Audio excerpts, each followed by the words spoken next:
না, আমরা আসলে আমাদের পাম্পের যে পরিমাণ চাহিদা ওই পরিমাণ আমরা তেল পাচ্ছি না।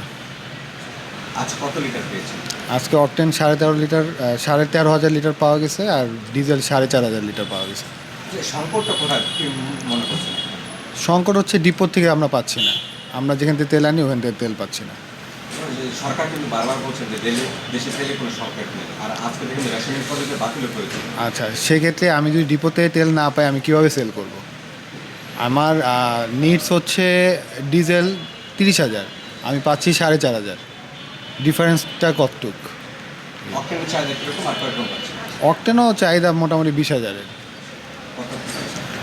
অকটেন পাচ্ছি মোটামুটি 13,500 অকটেন পাচ্ছি, অকটেন দিচ্ছি আমরা। রেশনিং বলতে এখন আমাদের তো আসলে অনেক কাস্টমার, তো বেসিক্যালি এখন আমরা যেভাবে দিচ্ছি এভাবে দিতে দিতে আমাদের দেখা যায় কালকের রাতও 1টার দিকে শেষ হয়েছে। তো আমি যদি এখনই সব বেশি বেশি ফুল ট্যাঙ্ক করে দিই তো দেখা যাবে আমার 5টা দিয়ে ক্লোজ করে দিতে হবে।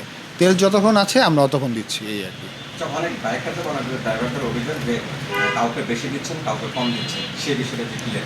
না, এখানে বিষয়টা হচ্ছে অনেকে বলতেছে আমি ঢাকার বাইরে যাব, অনেক রিকোয়েস্ট করতেছে, অনেক কথা বলা লাগতেছে, সেক্ষেত্রে হয়তো 1-200 টাকা বাড়ানো হচ্ছে তাদের রিকোয়েস্টের ফলে।